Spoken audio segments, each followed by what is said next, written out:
This is Chicago. Doors open on the left at Chicago. Welcome to Chicago. Welcome to Chicago. Welcome to Chicago. This is Chicago. Doors open on the left at Chicago. Welcome to Chicago. Welcome to Chicago. We are live at Output 1758 West Grand, and I got some backup this week. Lots of backup. He's got my blind side. I got Steve Edwards in here along with Ivan from the Tape Never Lies Network. Thank you, fellas, for joining us. And this is the pregame show for the Bears versus the Raiders. Oh, yeah. I'm ready for this. Viva Las Vegas. Let's kick some ass. Yeah, man, I'm excited as well. Too bad we're not there, but you know, next time. You know, Ivan said we already said it on Bear Down Big Steve. I don't know how long it's gonna be, but we're gonna be there. Hey, let's bring the whole pregame show there. Let's do this. Let's do this. Yeah, we mobile. Oh, yes. Don't tempt me with a good time. And we were talking a little bit off air, but let's look at what the injury report is going to be for the Chicago Bears. Yeah, so right now they're going to be without Grady Jarrett. They're going to be without TJ Edwards, and they will be without. Oh, I just had it up. Hold on 1 second. You did. And they'll be without Darnell Wright. Darnell Wright will be out. Ooh. Also, they have questionable is DeAndre Swift. Colson Loveland will be out, as well as Kyler Gordon. Oh, no Gordon. Wow. That's going to be huge. I mean, a lot of injuries going against an expert coach, in my opinion, you know, with the Raiders. And then, you know, they have a pretty veteran quarterback who can understand where to throw the ball when guys are missing. So I think it's going to be a very close game. I don't think it's going to be a blowout. I think that the Bears should come out running the ball and stopping the run, like you said last week, Ivan. Mm-hmm. And that's going to be one of the major issues for the Raiders. If they can stop our run, that's going to be, you know, havoc for us. Well, Steve, you know, we talked about they have to find a run, right? They got to find a run first for them to stop it. But no, that's kind of where I'm at. It sounds simple, but it's simple enough. Stop their running game.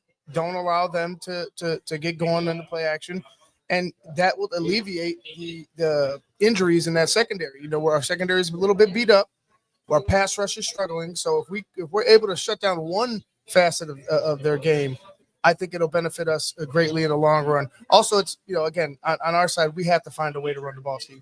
Yeah, last year, I mean, not last year, but last game, we pretty much forced the run. You know, even though it wasn't like it was very successful, we just stayed consistent and kept running, and just kept pounding the ball to set up other things. And that commitment to that run did help, you know, control the ball game and control the flow. And obviously we don't have the personnel like we would want. We beat that into the ground on the Bear Down we don't have the personnel, you know, outside of Swift, that in between the tackle runner. But I think we just got to keep pounding it, keep figuring out who's our seventh round. You know, obviously, you know, I'm not good with the Mana guy.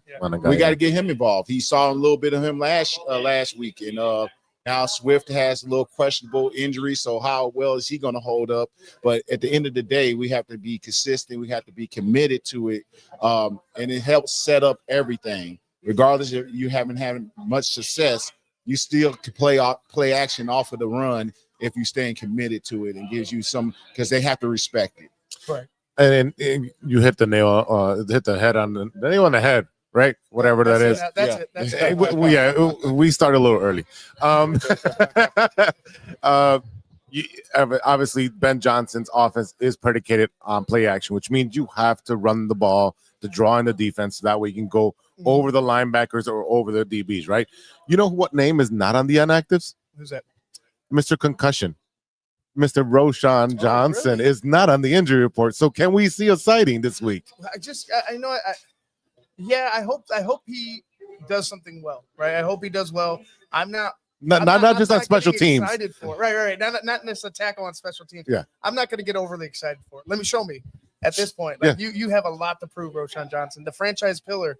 Roshan Johnson, a lot to prove. I seen a picture of him last week. It was like, I don't know if y'all saw that. I meant to grab it and save it for our show.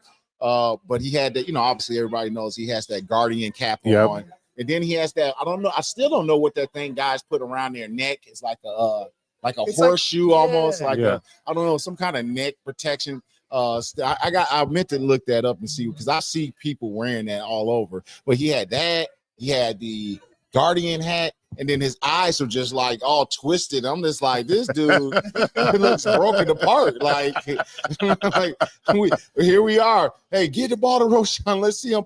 He doesn't need to pound nothing right now. This dude gonna pound himself right back in concussion protocol or some other injury. But I understand we do need to try to get him involved to see, why is he on the roster? Right. Why is he on the roster if you're not using him? What's the good for if he's not functional in the run game and helping you in the run game? Why is he on this roster? You shouldn't just be a special Because team guy. Poles is just He has these hard-headed. affinity. Yes. Valence Jones. That's all I gotta say. Yeah, right. He has this deep connection to some of his players, and quite honestly, it can be a positive, but in so a lot of cases with Ryan Poles, it's a negative. Yes. It's a negative, crying over a journeyman safety. Remember that? And come on now, like, you have to be able to go ahead and make the hard decisions without having tears running down your eyes. Like, come on, man. Like, but how can you trust a guy making big time decisions, which he's been lacking of, and then he has these emotional connections? And like, okay, is this the guy I need to be like, hey, I'm gonna take this guy with a little checker pass? And I'm not gonna get into the draft, but what did he say about Roshan when he got him? He's a pillar or something. Franchise pillar. That's big words for a 4th round draft pick. And now you have to sit there and eat it. And he's keeping him around. And I just think you have to, get something out of him or move on. And where's Travis Homer? Isn't he close to coming off of the short-term IR at some point? I think it's 5 games, isn't it? Yeah, something like that. I think it's 5 games. And then at that point, will it be some kind of decision between the two? Because they both serve the same purpose. Right. It's just a running back who doesn't really help us in the backfield, but does play special teams where I think there's guys out there on the streets, on our practice squad that can help us in the run game. I think you need to make a move, Steve. I think whether it be a trade or something. I know there's somebody out there that has, one running back too many that you can utilize. Where's Britton Brown? We talked about that. Where's guys that you brought in to help you out? They're not showing out. It's been DeAndre Swift and a little bit of Mana guys sprinkled in. That's not enough. No, it's not enough. It's not enough, and it's showing that the durability that you're asking Swift to do, take these carries and go in between the tackles, which he's been trying to do, and that's not working. Game. That's not his game. And here he is coming up on the injury report. You're asking a lot out of him when you have somebody that you can hand the ball off in between the tackles, alleviate some of those carries off of him, and get him to do what he does best, is screen game, getting him out on the perimeter. Because when Swift gets out there, he's that guy who's so explosive, can make people miss, and you get pretty excited when he's out in space. But we're asking him to do something that he's not his forte. We need him to do that every once in a while. You got to go in between the tackles, but we can't sit here and say, Swift, we need to give you the ball 25 times a game. That's not going to be the answer, to us any kind of success. And knowing we have to run the ball for Ben Johnson's offense to be successful. And I don't mind, like, if we go to a more of a meat and potatoes type of running style, if you have to involve Monin guy, even if you force him Monin guy, I don't mind that. Just for the simple fact is DeAndre Swift, he doesn't have that body to keep up and be hammered. You see Monin guy, he could take blows, he could break tackles. He's still young. I'm sure he's still learning this, how to play running back in the league. But you need somebody to step up. And if it's not going to be him, who is it? I hope it's not DJ Moore. Well, I do not want him in the backfield. Yeah, I don't know if that's going to be, if that experiment is working so well. Well, that lets you know how poor the run game is when you're taking DJ Moore. He's not a Debo Samuel. He's not Cordell Patterson. Remember Cordell Patterson? But that actually worked a little bit, especially when he left the Bears. It seemed to work when he left us and went to Atlanta, right? Yeah, when it became a little more successful. But like when you throw DJ back there, I understand he can run after the catch, but that's not his forte. That means we're trying to, create something out of a lack of depth, a lack of talent, in that backfield. And, moving forward, we'll see how everything pans out today. Obviously, we got to get the run game going to support the play action, help Caleb. But moving forward, it has to be something they have to do to address this. It's a long season. We just getting started. So it's a concern. How big of a concern are we with Darnell Wright not playing today? And who's going to take his spot? Is it Benedict? Yeah, Benedict. Yeah. The American Eagle? Yeah. The Canadian Eagle. Yeah, I did like what I saw from him when he did step in for a little bit for Darnell Wright. Obviously, I've been harsh on Darnell and his pre-snap penalties. Yeah, he did okay. I'm just really because I don't think he's lived up to his expectation of his draft pick. But he is still a really good offensive lineman, young offensive lineman that did not play as bad as expected last week. But I think we'll be in a good spot. I think we'll be okay. And then I'm obviously guessing Trapillo is going to be active for the first. I would assume assume the first so, time right? he's Yeah, active for the season, which is crazy for your second round pick. That he's finally in like that. Let's not go down that rabbit hole. But wasting picks and drafting, and but it'll be good to see. I think we're good. I think we got some good solid depth there. Guys got to step up this game. We got numerous injuries, so that means this is a game we need to win. We have to have it. As far as as we go into this season, going into the bye week, it can set up really nice if we able to go out here with the numerous injuries that we have, go out here and get a victory in Vegas, and then come into the bye week where we possibly could be get a numerous of people back moving forward into the Washington game, which kind of sets up like last year. If you think about it, we play Washington after the bye, right? And could be something to give a lot of people to talk about, but got to handle business first. But that's the name of the game. People have to step up today and get the job done.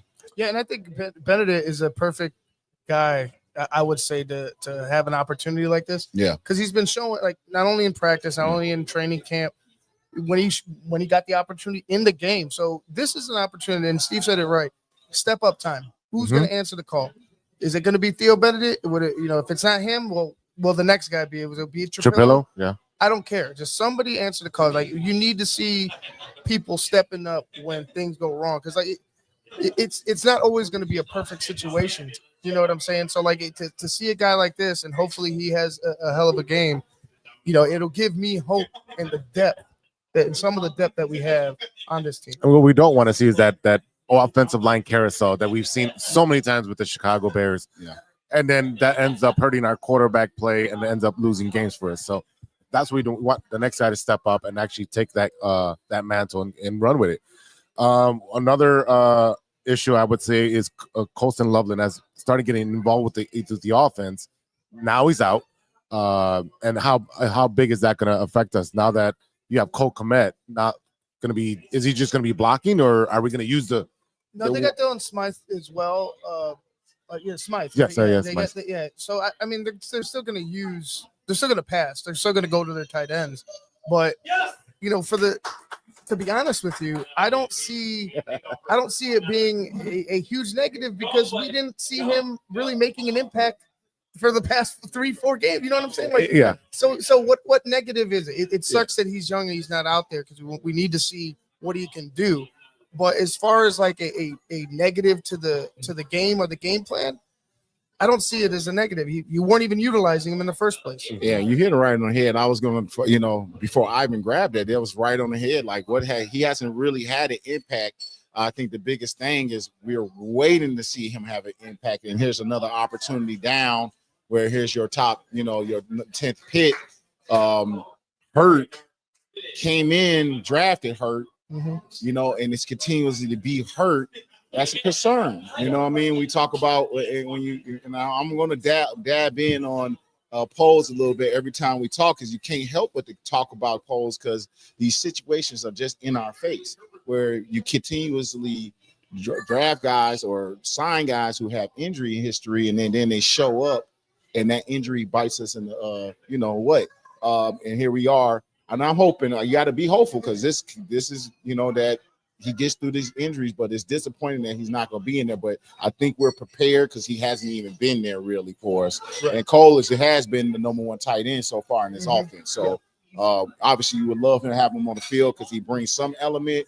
But I think we just move forward, and when we get him back, hopefully that he's ready to go, and he starts providing some production that you want out of your number 10 pick overall.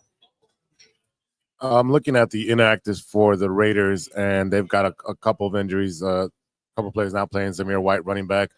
The Cameron Richardson, cornerback. Charles Grant, tackle. Caleb Rogers, guard. Michael Mayer, tight end. Leaky, Foltu. Hopefully I said that right. Defensive lineman, and the I in there. Tonka Hemingway, defensive tackle. So they got some injuries as well. None of those names pop out. Well, I mean, it's still like, let me say, because are y'all sure Brock Bowers is not on there, man? I wish. Please, God dang, man. I thought he was on the injury list. I'm like, please. Please, no Bowers. Are you going to get that Nancy Kerrigan treatment? Yeah. Michael Mayer. So they also have a tight end out in Michael Mayer. So, but even with that, they do have that weapon in Brock Bowers. Right. And if I were a betting man, I would say Brock Bowers would probably be keyed in on on our defense. Like he should be a guy that's highlighted. But again, you had one of their wide receivers put up like 40 points last week. So it's like it's kind of at this point to me, it's pick your poison. Obviously, Bowers is the key, but anybody could go off. It's not like they have superstars everywhere. You just kind of have to key in and then make your adjustments, to be honest. You got some better. Yeah, so I mean, we obviously, Ashton Jeanty is in there as well. He hasn't really done much. My big thing, you obviously got Brock Bowers, and you have Geno Smith. Yep. And I mean, a veteran guy, like you said, that could, take advantage of some situations of lack of corner, our hurt secondary. It's a guy who could capitalize on that. And then Ashton Jeanty, he's not got off yet. I don't want this to be the game that he has his breakout game. That's one of the biggest concerns. Let's keep this guy out of the game. But this is a game that you kind of fear that this guy could turn it on against us. And those are the key players. Ashton Jeanty, even though he hasn't got off, we have to keep him under control. Keep our eyes on Brock Bowers. And, the number one thing, obviously, our pressure. You saw that get keyed up a little bit last week. Nothing too sexy when it comes to them. They right down the middle, bull rush guys. But hey, if that's y'all game, is the bull rush and collapse the pocket, and that's how we got to get pressure, then let's do it. Let's continue to do it. But it's those are gonna be the major guys, and those are we know what Ashton Jeanty, he hasn't shown in the NFL, but if you saw him last year in Boise, this is the guy. If he could get him going, it could be a problem for us. Yeah, if he sees grass, he's going to be gone. Yeah, definitely. How do we expect Geno to? I mean, you kind of started with it with Geno being a veteran quarterback. How do you think he's going to fare against our defense? We got some missing pieces, but can that defense get to him? Can our defensive line get to Geno Smith and put that pressure? That's going to be the question, in my opinion. I don't know what you guys think about that. Well, this is an offensive line that's not very, good, and that's the beauty about it going into this game. Oakland, Vegas. When you played, there was Oakland. Yes, I did. Jerry Rice. That's how old I was. Jerry Rice was playing for him. And Tim Brown too. No, they're not a very good offensive line. They're, so that's the thing. If there's a point of us taking advantage of something, is that offensive line of the Vegas Raiders, and being able to get Geno off his spot and like anything, pressure, bust pipes, and you even against the greatest, you get pressure on them. You can make it hard. So Geno, we want him to have a clean pocket, collapse that pocket, because our secondary is beat up, as we know. So that's going to be a key component, is getting after him, collapsing that pocket, getting him off his space, and he's mobile. He's low key mobile, so people kind of think he's just a pocket quarterback. He's a guy who can get out, and that could be a low key prop bet. Even though the Bears got that pass rush that he wanted to jump on, like a 20+ for Geno could be a good one today. Because he can get up out of there. So we got to make sure we on top of that. But it's really going to come down. I think our linebackers are going to be a key component to this too. We obviously said the D-line, but our linebacker play can, Tremaine Edmonds continue what he did. Can he build on that performance? Yep. Sewell, who's getting a lot of praise, can he continue to fly around and do what he does? So that's been a big part of this defense is those linebackers when we've had success. So they're going to be keyed in on the run game, on Brock Bowers, and, making sure Geno's not getting outside the pocket. So that's going to be just pressure, collapsing the pocket. Who on that D-line is Sweat going to continue to – he seemed like he's got his motor going. I think today, if we're going to pick a D lineman, like if we're going to highlight to say, hey, you need to have a day, it's got to be Dexter. Yeah. Grady Jarrett, you're out. You got a veteran down and one of your leaders, a captain. Somebody's got to step. We talked about stepping up, right? Yep. We just talked about it. It's your time. Step up. You've gotten every possible opportunity here to go ahead and take that 3-tech spot and be the guy. Take the spot. Go do that. Show us something today. Step up. Yeah, when we talk about, we even talk about Caleb and people wanting to see certain things out of him. Even in, for anybody, you want them to see them pop in year 3. Mm-hmm. So, as we talk about Caleb, pressures on the quarterback always to perform and see it earlier. But any rookie, you want to see them start popping. And we talking about Javon Dexter. This is year 3 for you. We need to start seeing it. We need to start seeing you get off blocks. Like he was brought in to be this 3-technique guy in Eberflus system. And, he wasn't necessarily that type of player. They thought they could create him into this 3-technique. They had the physical tools, but he's in a different system. But no matter what the system is, he needs to start performing. And this is a game without Grady Jarrett. You need to start, making a name for yourself and popping. And you hit it right in the head. That's the guy who's going to be, I think you definitely got to keep an eye on and see what he's going to do. Mm-hmm. Looking at the Bears offensive side, looking at obviously Caleb has shown progression week by week in Ben Johnson's offense. We're starting to see him have a little more confidence, stepping up, moving around in the pocket, not just bailing as soon as he feels pressure. What do we expect to see this week against the Raiders with Caleb and the offense? I think you want to see some of the same. You just want to see them continue to execute but better. Obviously we talked about the run game needs to help support all this. The run game supports the O-line too. It helps the O-line get into a good flow and get comfortable, especially on the road. Obviously the Bears fans are going to be out in force. Supposed to be a 50-50 split in that stadium. So that would help, but you're still on the road. And you're in unfamiliar territory. So that run game is what you want to lean on to help Caleb, to help that offensive line. So that's first. But you want to get some of the same thing, keep that pocket clean. That's on the O-line. And you should do it against a defensive line. Well, there's one X factor on there, and we'll talk about that guy, but which is Crosby. And that is, let's just talk about it. We did well last week. I think we've had some moments with this O-line where you saw the improvements, and last week was their best game. And we talk about Braxton Jones and his ability to improve. I think last game was one of his better games I've seen. I thought even in that first game against Minnesota, I saw some things where he sat down on the bull. But when he has to go against an elite pass rusher, he definitely is going to be a trouble. And Crosby's going to be moving around all over the place. Yeah. He might stay away from Tooney, you know what I mean? But I could definitely see him lining up over Jonah Jackson. And who's our guy at right tackle? Theo Benedict. Benedict. I could see him lining over Benedict. He's going to be all over the place. What does Ben Johnson got to help his sleeve to take care of Max Crosby and make sure he's not a factor? It's going to be important in keeping a clean pocket for Caleb. Receivers get into their spots. making big catches. That's going to be the key component. And not, you know, I think obviously we know Caleb can create and get out the pocket. You want that stuff after you've gone through your reads. If there's nobody open and we went through your reads, get up out of there. You do your magic that makes you special.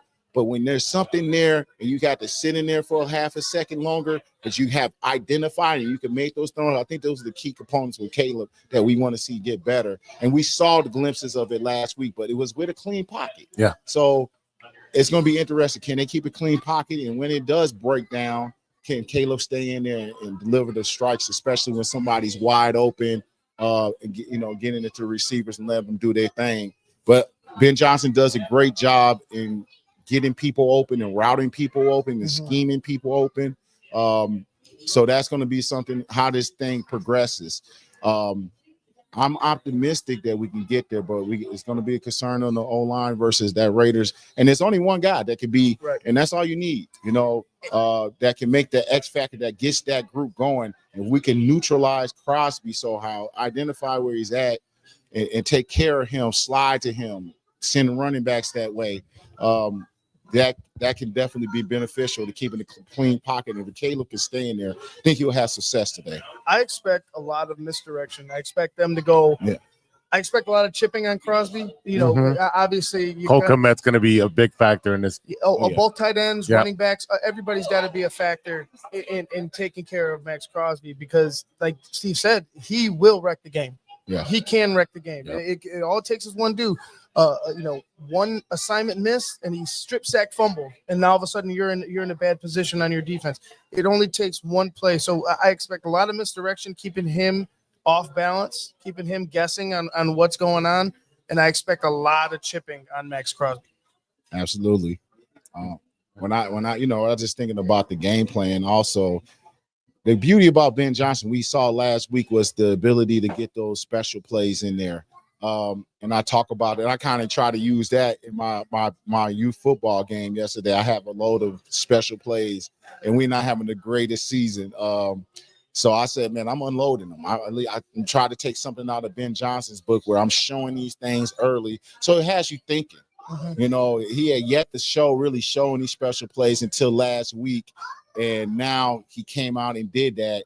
And these defenses have to be looking for that now. Yeah. I heard he has multitude of special plays, and he creates them. You can tell him he's just the guy who can sit there and create something, but he also has probably a Rolodex of special plays. And it was good to see those get called and get executed. But now that helps your defense, your offense, because that defense has to be like, hey, we got to have our eyes peeled. And then I think we will start seeing that genius of him this week also. I think let's look for the positives that we could see a progression of what he's starting to build with Caleb and in his game plan. But it always comes down to, can we protect and keep that pocket clean and establish some kind of run game? And I think that's what you need to look for today on the Bears offensive side of the ball. There's a lot more trust, as you see, with the offense now that you're going into week 4. You're going to see a lot more trust. Like you say, he's going to open the playbook. We're going to try some different things, get the defense guessing. And by doing that, it's going to open every facet of the offense. Now, we had the Rome game last week. All right. Can we have the DJ game this week? We can't just focus on one part of our offense. We have to keep that defense guessing. Oh, they're using everybody on offense? Yeah. That's what we need to do. Yeah, I'd like to. I don't want them to become – I don't want Caleb to be – Rome focused. Yes. And I don't think he is necessarily, because I don't think Ben Johnson's offense allows him to be focused on one guy, because just the way, Steve was saying, he schemes up guys to be open. He schemes plays for certain situations. Like, there's a purpose to what he does, right? There's a method to the madness. So for me, I would just say continue to go through your reads, go through your progress, do the basics, do simple well. And then, like Steve said, when it's time to be Superman, when all else fails, do that. But do the things that you're supposed to do, the simple things that you're supposed to do as a quarterback, do those great, and everything else will come. I think you also got to watch out for this. Another key component, was it Zacchaeus? Zacchaeus. Like, are we going to start seeing him getting involved in the game plan? How does he get him? I think he's another key essential part that needs to get going in this. And when you talk about, hey, we saw DJ, and I want to see more DJ. He got that touchdown. Let's see more of him in the offense with Rome. Now that Rome, because Rome's going to start getting the attention. Yes. Like he's gone off the last, I mean, he's off to a great start. And now can that open up for DJ and Zacchaeus? Is he going to get going in this thing? And I think that's going to be very important. And when it comes to getting other people involved and opening up this thing. He's been very reliable when it comes to like critical situation, third downs. When you need a guy open, it seems like he's available for Caleb. So like you said, I want to see it continue. As long as Caleb doesn't get, happy feet like we saw in week one. Week one, that happy feet killed me, he settles man. himself and he settles. I think everything will be fine. Yeah. And like we go back to that weekend, you want him to stay in that pocket and just stay. I think the happy feet got going. When you think about happy feet, it's him not looking at that read. It's right there. Just throw it. I know they're coming. And it was a complete breakdown in the middle outside of Tooney. It was Jonah Jackson and Dahlman that was getting destroyed in the middle. But it's that split second, and you get the happy feet and you get the running, you're going to miss something when you need to stay in there that half second. So, but I think another key component to Caleb was him getting in and out of the huddle. All that pre-snap stuff is so important. No, I think people don't understand. Getting in the huddle, getting the play in, get into the line of scrimmage, and staying on schedule and not being behind, not getting up to the line of scrimmage, and it's at 3 seconds on the play clock. Right. My buddy, he was at the game. I think we talked about it on Monday, but he was like, I wasn't drunk. I was watching. He was like, for once I wasn't drunk at the game, and he's like, I was watching how quick he was. Like, I was timing it. He was getting out of there in 15 seconds, and that's amazing. And Ben Johnson actually talked about it later on that week, how he was getting in and out of a huddle. So now, regardless of it being a 50-50 split with our fans or wherever it's going to be, it's not at home where it's controlled. They can pipe in noise. Yeah. Can he stay on schedule with getting those plays in and being dialed in? And when he's dialed in, I think his mind is processing. That means he's locked in. That's an important. Like when you come in the huddle, you're like, that's not a good start to getting ready to play the game. And that could lead to happy feet. That can lead to, I see the first sign of any pressure, I'm jumping up out of there. I'm saying to play with confidence. I'm getting to the line of scrimmage. I'm in command. I'm looking at everything. So look for that too as another nuance of him being in control of this game and this offense operating, and him, Caleb, having some success today. In your opinion, because you actually played the game, when Caleb's at the line of scrimmage and he's going through the verbiage, are you seeing him being able to call what the defense is doing, or is that more the offensive line to say, hey, this play's happening over here, this guy's stunting over here, or whatever? Yeah, it goes hand in hand. It's supposed to be that relationship between your center and your quarterback, almost like a pitcher and catcher. Okay. Where you're dialed in and he has some level of control. Your center, when you're dealing with Olin, any quarterback will tell you it was the greatest thing, because Olin saw it all. He can look in the secondary and he can tell you what blitz is coming. Wow. You're telling the quarterback that. Now, you wish you had Olin paired up with Caleb right now in his career, because that would be.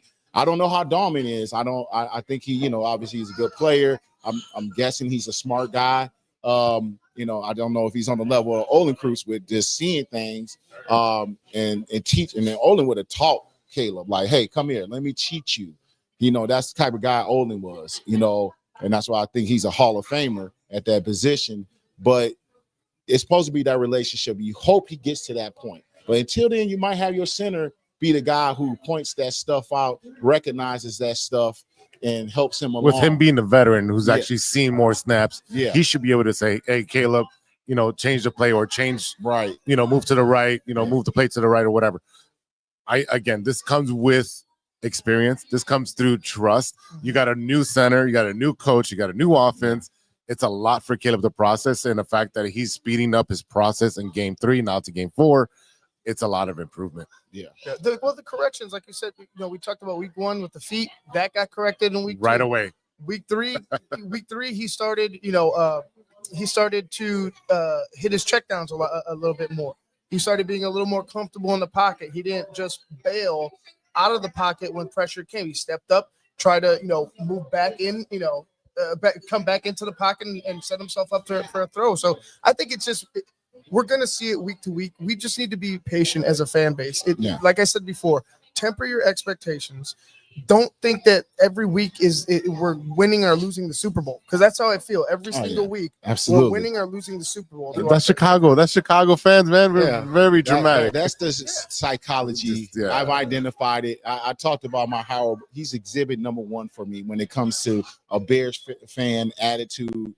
When I met my buddy several years ago, and I was like, this guy is off the chain. Where it's like, we win a couple games, we're going to the Super Bowl. A couple games, this dude's ready to just jump off the ledge. And I'm just like, this year, and I commend him, he's very level, but it's almost like, I don't care about anything type. I'm like, dude, you don't have to be that low. But that's how extreme he has to put himself in that level of depressed. I don't act like he doesn't care. But dude, you're going to be right back to your spot, though. If they win a few games, you're going to be right. And then so it's like you said, Bears fan, we're a little up and down. There's no in between. And when it comes to Caleb, and there's a lot of other things that go into Caleb and your like or dislike for him, and we don't got to get into that. But taper your expectations and to see the progression. Don't flog yourself from what you're seeing right now. It's him getting better each week and week to week and week. And it's going to take some time, because Ben Johnson's offense is not to be played with. You know what I mean? Everybody's trying to digest that thing. When you talk about the O-line trying to understand what they're doing, and you saw those breakdowns in the Minnesota game. It just wasn't Caleb. There was breakdowns and not knowing. And when you don't know what you're doing, and and you had all that time in the offseason, but still, when the bullets are starting to be live and you're starting to see blitzes that you don't see, that they don't show in preseason, there could be those type of breakdowns. And you just have to get comfortable each week. And this week is obviously, I'm excited just to see that progression. Now, it will be a disappointing if we take a step back, absolutely. But I'm encouraged because I trust Ben Johnson. I like the coach he's proven, and for once we got the coach that we needed to get. We just got to let him cook. And everything that we didn't know about the guy, you're finding out, and you found out early. No, he's not just some nerd that can't lead people. Oh, he's a leader. He got those guys to respond. Now, here's the next test for him, Caleb, and this team. Can we go on the road? Can we rattle off two? Can we hit the expectation going into the bye week and start getting something going? Because you see the writing on the wall of what we can start creating some confidence. Even though this roster is not where we wanted to be, we can start reeling off some wins, because this game is all about a game of momentum and confidence. Right. And guys, you can do some things when you got guys believing and trusting, and guys start playing above their level of play, because they're, as a team, we're feeling good, we're confident. And so that's what this game to me is, going on the road with the injuries, finding a way to get the job done. And hey, it doesn't have to be close. That's how Frank Lenny, the legendary coach of Mark Carmel, used to tell us, it doesn't need to be close. Let's take care of business. Let's get it done. Go into the bye week and let's get somebody healthy. And then we'll start cooking with a little bit of fish grease, whatever you want to call it. But that we're hitting. It's all right here. I think we're hitting it all on the head where our expectations are for this team, and it's going to be an exciting game. It's not the most sexy game, the Raiders, and but it's an important game for the Bears and continuing to build success and confidence. Good teams beat bad teams. Yes. And you have to go ahead and take care of business, like you said. So, just like last week. And anybody wants to say, they're this, they're that. Yeah, that's fine. That may be. You still need to take care of business. We didn't take care of business last year on some of these teams that we should have. Yeah. Just like a Dallas. Just like today we should against a Las Vegas team that I believe we should handle. These are the things that good teams do. Yeah. So, the Bears, I don't believe, are a great team. I don't know where they're at right now. It's still up in the air for me. But you're on the right track if you handle business against the teams you're supposed to beat. And you just want to be on the right track. Yeah, and you want to get on a roll, right? Like you were saying, if you take this game and you win this game going into the bye week, get everybody healthy. Now you got your revenge game against Washington, right? Yep. And everybody should be amped up on that team to play that team because they literally took the air out of the balloon last year and it just went downhill after that. That's the game that you win. And then you got what? You got the Bengals and the Ravens. Two teams that look beatable now. Yeah. At the beginning of the season, I was like, oh, those are We L's. also got New Orleans coming. I think New Orleans. New Orleans before. Yeah. But like this is when you got to build momentum because you are going to enter a tough part of the season, and you want to also stack wins, and that's what that Minnesota game was so disappointing because it was there. Oh. But like you got to look at that also. Was that a learning lesson? Can that be looked back at as like we learned something from that? Definitely. So when you look, you would rather have the W, but if it ends up being a learning lesson for us as we move along, we'll take that, obviously, right? Yeah. But let's stack this win. Let's get to 500. Then we got to start building something, and then we could see like you can magically see something. But the Bears always have a way of disappointing you when you see the path that can be taken. It was happening last year. We beat the Texans? Yep. Not the Texans. No. We did. It was where we go. We went overseas. Jaguars. And In London. And then that Washington game. But first things first is obviously this. But you start seeing the writing on the wall where this thing can go. But let's go take care of business. And I think you'll see this fan base get more and more excited as we move along. Ivan, you want to take some comments up there from the boys and girls actually, on? You probably are closer, so yeah, go ahead, Dan. Bring up some comments. I can't read that far. That I'm not the best man. My vision ain't that great. I'm supposed to have good vision. Actually, I went and got an exam. I'm questioning everything. Yeah, let's move that thing closer. I'm the only one with glasses. What's going on, guys? That LASIK does wear off. God dang, man. Yeah. My LASIK was in 2002, so I got something I need to go get my eyes checked out. Yeah. Said, all right, how about James Daniel? How bad is the GM if an undrafted right tackle starting over your second round pick? Ooh. We need to really think about that, right? Well, we saw that in training camp, right? That was already. It's not even. It doesn't really shock me because it happened in training camp, right? You had your pillow at left tackle during training camp. It didn't work out. They pop him back over there, and then I got to get his name down, man. Your boy from Canada. The American Theo Benedict. Let me get it down because I'm gonna be watching him today. Theo Benedict becomes a candidate at left tackle. So that was damning right there, like during training camp. So yeah, it doesn't shock me, but it's just telling you that there's other tackles right now, started at left tackle where we needed the tackle, starting in the league. And I'm looking at you had Simmons, you had all kinds of guys, but we're obviously looking at Ursery because that was the more legitimate one that was there in the second round. So yeah, it's not a good look. It's not a good look. Not to say that's the end of Trapillo, but it's not a good look that he's not starting. He hasn't been active, and the only reason he is active today is because Darnell Wright is down, and that's the only reason he's on the field. So forget about starting. He's just been inactive for the last week. So not a good look. Not a good look. Yeah, we are Output Lounge on Grand and Wood. 1758 West Grand. Some of the guys are asking where we're at. Yep. As you can see, the old school sign from when they used to have the little club back here.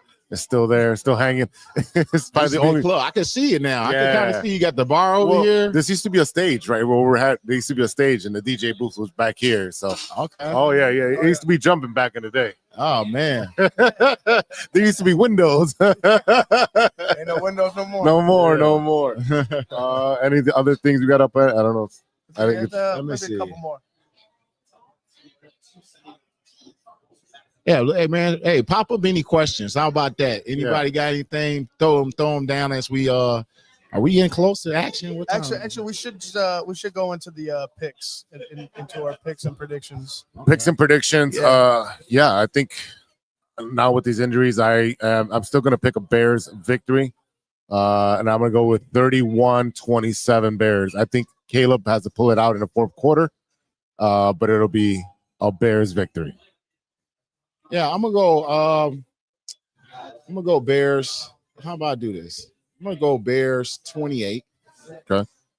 And I'm gonna go Raiders 24. Okay. I'm hoping that it'll be. I wanted to go less for the Raiders, but like I said, then again, we are down some people on defense. We're on the road. They got some weapons with Brock Bowers. I think more weapons than I think obviously last week's game would have been a little bit different scoring wise if you had CD Lamb out there. I think this absolutely would be a different ball game as far as how many. I don't think it changes anything how many points we score, but I think it would have been a difference how many points they scored. So you got those weapons out there with just Brock Bowers, and you got a veteran quarterback. So I tend to want to say 17, but I'm gonna go 24. That's just going to be my safe, but I think the Bears are going to put up points. We just got to stop that man, Max Crosby, and you can't let one man destroy your offensive flow. And I don't feel like the Bears. I think they'll have some kind of answer for that some way. Ivan, I want to put them over 30, but I just feel like on the road, like Steve was mentioning, there's that home field advantage for the Raiders might take something out of the sails of the offense, maybe, but I would go with the Bears victory. I'm still going to go Bears 27, Raiders 19. Oh, hold them under 21. Anytime the Bears hold their opponents under 21, they win. So last couple seasons. So I like it. How about this? Who do you have going off today? I hope it's. I love to see Rome go off again, but I want DJ to get going.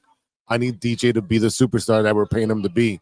I think with Rome getting the attention now because he had a good game last week, it'll open up more for DJ, and I hope he gets over 100 yards. I can see offensively. Are we just going offense, or we're gonna go all down the line, offense, then defense? Let's go one of each, right? All right, go ahead. Let's do offense. I'm staying offense. I think Cole Kmet can get off. I'm really encouraged about Cole Kmet. Obviously, he's been challenged. He's been questioned in the whole offseason. I think he's responded this year. He's our tight end number 1, which wasn't supposed to be the case. It was supposed to be Loveland. He's taking command of being that number 1 spot. And I'm glad we didn't get rid of him. I'm glad he's here. He's stepping up to the plate. I think this is a game on the road that he can go off, get a couple touchdowns up the seam. And I think there's going to be more than one person that gets off in this offense. I think Rome's to get his. I think DJ could go off. The key is I think a lot of guys in the pass game, but I think in the red zone, we get down there, I think Cole Kmet's going to hit for a couple touchdowns. Maybe I need to play that. Love that. Okay. All right. I'm going to go, and I know I'm going out on a limb, but I'm going to go Luther with Burden. guy. Oh boy. I'm going to go with That's not a bad one. He's going to get some touches. He's going to get If Swift is questionable or Swift is hurt, ailing, yeah. He's going to get some touches. So I'm going to go with guy. I think he has a good game. His first breakout game, if you want to call it that. I wouldn't put him like, I'm not going to say he's going to go over 100, you know what I'm saying? But he could be, if he's utilized correctly, he can be a factor in short third downs, goal line situations, late in the game if we have the lead, a hammer that's just constantly drilling into the, pounding in the middle of that defense. I want to go with Kyle Monning. It's Kyle Monning guy, right? Yeah, Kyle. Yeah. Our defense? What do you got? Defense. You know what? I'm hoping for the whole core of the linebackers to step up because I don't see that pressure going in from the defensive line. I don't see them doing the pressure. So I'm hoping that the linebackers step up and are able to hang out with the tight ends getting distracted. Yeah, so I'm hoping the linebacker core can actually step up like they did last week. That's what I'm picking. All right. Yeah, this is a tough one. Trying to think about who's going to step up. Something tells me I want to go with Brisker, even though I know he's been a disappointment, but I'm not going to lean. He's my honorable mention. I think it's time for him. He's had a couple games. He's been a lot of his play hasn't been great. I want to see him get back to, obviously he plays aggressive, but maybe it took a little bit of time for him to figure out, you got to think about the guy missed a whole year because with a devastating concussion. He could have jeopardize his career, which is still a part of his game that, I mean, that could jeopardize his career. And so he's had to try to figure out how to be a player that doesn't use that physicality. So maybe him, but Dio, I want to see more out of Dio. Let's get going with Dio. But no, scratch that. I'm just naming everybody, right? It's the whole defense. Sweat. It's time for Sweat to get paid, man. I'm seeing his motor. As I just start talking about it, I'm starting like, okay, man, no, not Dio. I want to see him get going, but Sweat. I think Sweat is going to get going. It's time for him to get paid. $100 million man. Let's go. I see it last week. You see some flashes. It's time for you to get 2 to 3 sacks today. That can make a big difference. I would love that. Oh my God. Yeah. Come on, man. We need you. 2, 3, 4. Yeah. My guy again. I'm gonna go with Dexter. I'm gonna go with Javon Dexter. Okay. You got to be able to shut down this running game. And like I said, I said it for 2 weeks, and I'm gonna say it again. Stop Jeanty, stop the running game. You make them one-dimensional. You have a shot to win this football game with an ailing defense. So we're gonna wrap it up, and Sounds good. so we're gonna buy Steve some wings, and we'll be back for Some shots, some some wings. shots. Yeah, It's time. this time. Might be a different man when y'all see y'all next. Full and little tipsy. Yeah, so we'll be back for the halftime show. So stay with us, TCSF and TTNL. So we'll be back. Yeah. Make sure you guys check out on the Patreon side. Make sure you check out the halftime, and of course, after the game, BHL on TTNL. All right. See you later. Later.